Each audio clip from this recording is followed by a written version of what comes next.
어느 작은 마을에 스트레스와 걱정으로 가득 찬 한 남자가 살고 있었습니다. 그의 이름은 티모테오였고 그는 언제나 불안과 초조함 속에서 살고 있었습니다.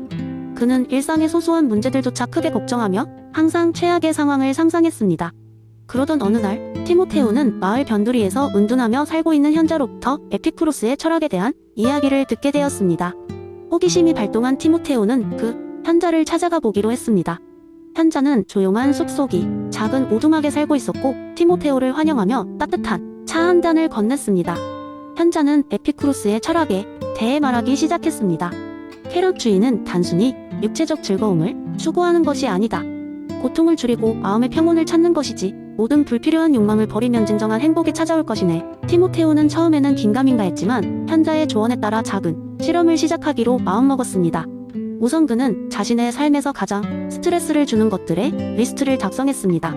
과도한 업무, 소셜미디어에서의 비교, 과소비 등이 그 목록에 올라갔습니다. 티모테오는 하루에 작은 변화들을 시도하기 시작했습니다. 그는 매일 저녁 스마트폰 대신 책을 읽기로 했고 불필요한 쇼핑을 줄이기로 결심했습니다.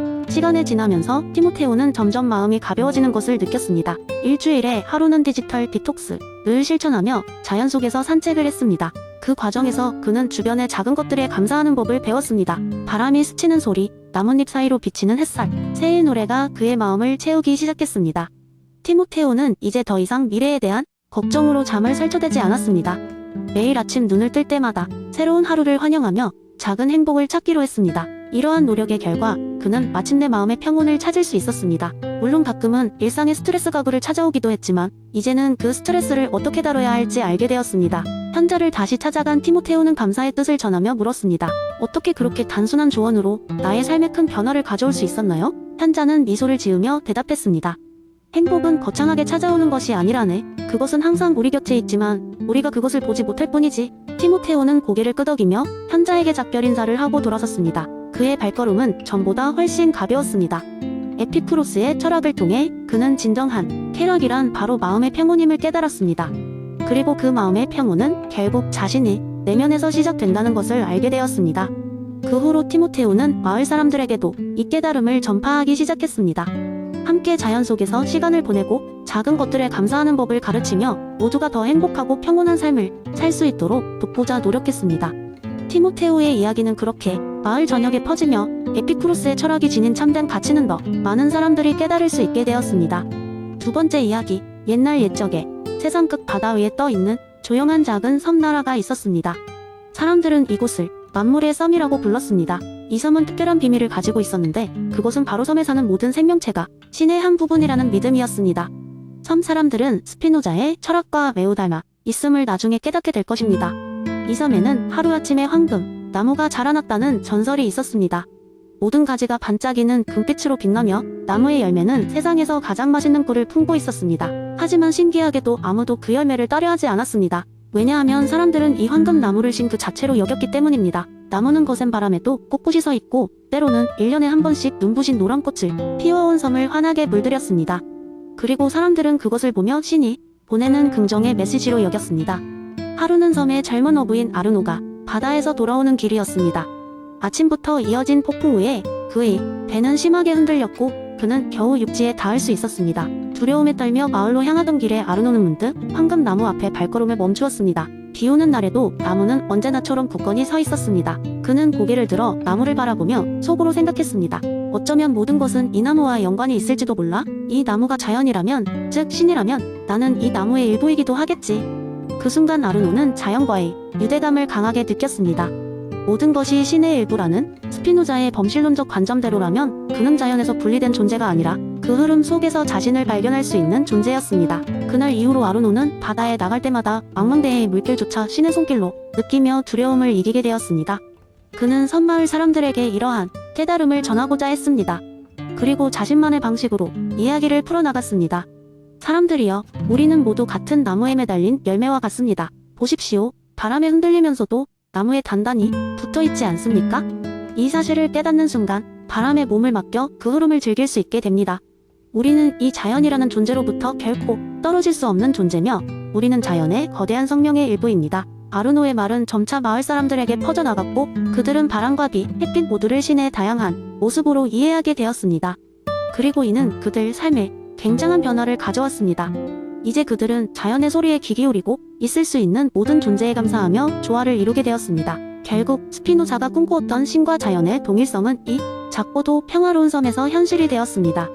신은 나무뿐 아니라 그들이 밟는 흙, 숨 쉬는 공기, 그리고 서로의 눈 속에서 끊임없이 함께했던 것이었지요. 이는 전통적인 신 개념의 틀을 뛰어넘어 인간과 자연, 그리고 신이 하나로 어우러지는 새로운 믿음을 실현시키는 이야기로 남았습니다. 이러한 설화는 만물의 섬에서 한 세대에서 다음 세대로 조용히 전해지며 섬 사람들을 더욱 끈끈하게 묶어주었습니다. 세 번째 이야기. 어느 조용한 시골 마을에 사는 젊은 화가 엘라가 있었습니다. 엘라는 태어날 때부터 마을의 아름다운 자연 풍경을 화폭에 담는 재능을 지녔다고 여겨졌습니다. 사람들은 그녀의 그림에서 자연의 진정한 아름다움과 생기를 느꼈으며 그녀의 작품은 마을을 넘어 유명세를 타기 시작했습니다. 그러나 엘라는 항상 자기 자신에 대해 의구심을 품었습니다. 과연 자신의 이 재능이 선천적인 것인지 아니면 스스로가 보고 느낀 것을 표현해온 과정의 산물인지를 고민했습니다.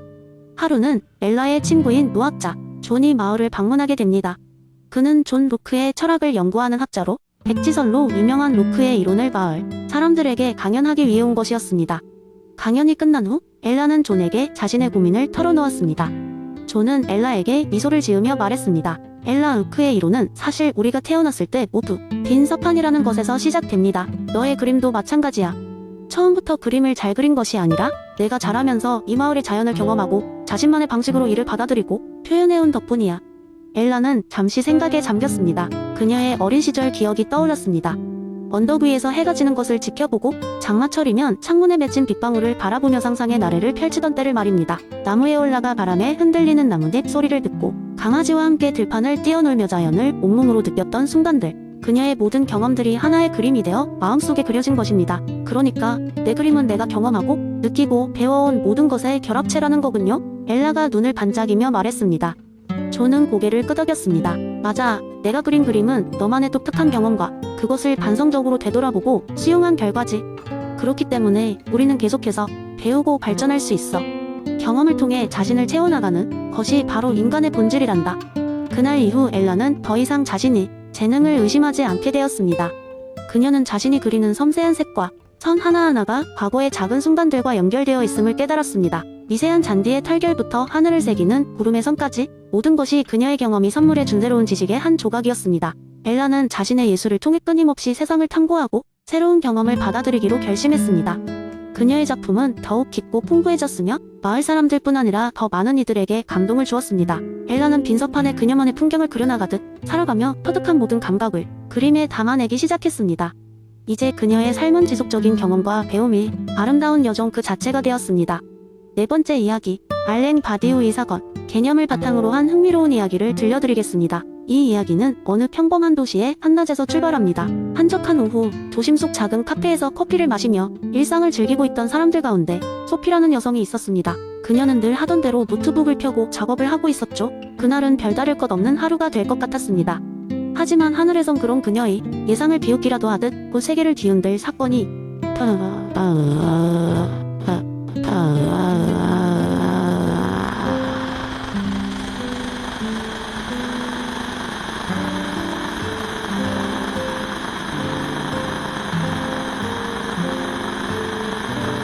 도시에서 시작될 참이었습니다. 소피는 커피를 한 모금 마시며 창밖을 바라보았습니다. 그런데 갑자기 거리 위 큰 전광판이 깜빡거리기 시작하더니 이내 화면이 이상한 형태의 영상으로 바뀌면서 불협화음 같은 소리가 흘러나왔습니다. 전광판뿐만 아니라 그녀의 노트북, 주변의 스마트폰, 심지어 카페 내부의 음악까지도 같은 신호에 반응했습니다. 마치 전 세계의 모든 전자기기가 한순간에 자신의 통제력을 잃은 듯 했습니다. 사람들은 처음에는 단순한 해프닝으로 생각했지만 시간이 지날수록 그 신호는 점점 더 많은 장소에서 더 많은 기계에 영향을 미쳤습니다. 이 신호는 기존의 모든 디지털 언어와 코드로는 해석될 수 없는 그 무엇이었고 바디우의 말대로 기존 질서를 넘어선 영역이었습니다. 불가해하고 설명할 수 없는 그 혁신적인 변화는 드디어 우리 일상에 깊숙이 파고들고 있었습니다.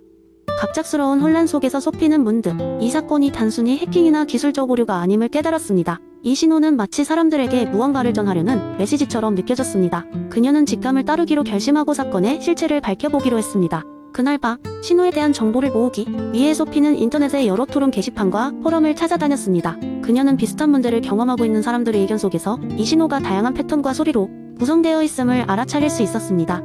그리고 그 패턴 속에서 그녀는 마치 친숙하면서도 낯선 언어의 흔적을 발견했습니다.